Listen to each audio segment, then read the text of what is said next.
Are we blessed? Amen. Amen. Ayan, mabuti may naririnig po ako sa inyo.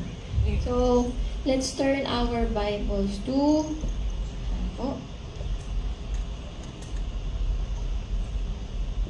Ayan. My verse for today is 1 Chronicles 29 verses 12 to 13. It's a New Living Translation. It says in there, wealth and honor come from you alone. For you rule over everything. Power and might are in your hand. And at your discretion, people are made great and given strength. So ito po yung, kanino po ba nang gagaling ang lahat? Kay Lord. Ang ating trabaho, ang ating mga pamana sa atin ng ating mga magulang, lolo at lola. So, ito pong kakayahan natin kung tayo ay magaling sa trabaho, kung tayo ay nag-retire na. So, for our retired folks here po, ang ating retirement, apart from our hard work, is also coming from the Lord. So, it's only rightful na ibigay natin ng 10% ng ating either pension or ating salary for those who are still working kay Lord. Kasi He is the only or our sole provider. Pangalawa, it is also our act of worship kay Lord. Ang sabi dito, this praise kasi was coming from David. Sabi niya, notice that David's response to God's provision wasn't just thank you, it was an active praise.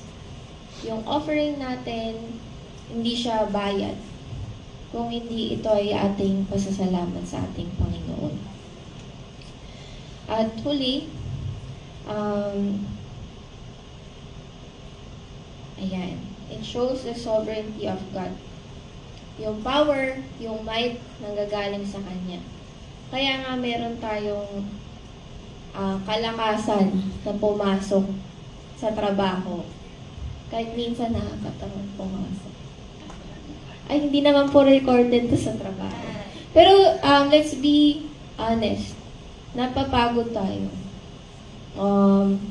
Pero, we need to keep on moving forward para sa mga expenses natin. And, ibibigay natin kay Lord na 10%, bahala na siya dun sa 90% kung paano na ma-extend yun. Despite the economic changes, yung financial planning natin. So, it's an act of worship. It's our trust in the Lord that as we give our tithes, siya na yung bahala sa matitirang 90%. So, let's pray for our tithes and our offering. Lord, marami pong salamat sa araw na ito that we are able to be here dito sa church or kahit sa Facebook Live, that we are able to give our tithes and offering. We praise you, Lord. We magnify you. We give you the glory, Panginoon. Kami po ay patawarin mo sa aming kakulangan at pagkakasala at tinatanggap po namin ang inyong mabuting loob, ang inyong healing at ang wealth na ibinibigay niyo sa amin, Panginoon. As we give our tithes, Panginoon, ikaw po ay aming pinapasalamatan at wino-worship. Thank you, Lord God. In Jesus' name we pray.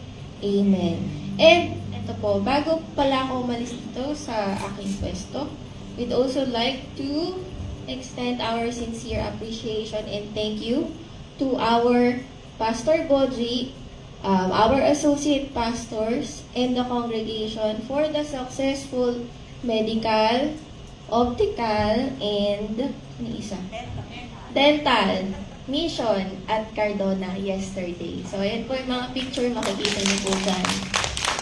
Also, special thanks po sa ating sisters, Swanee, Ming, and Sister Kat. Ayan. Aside, and Sister Pat. Sorry.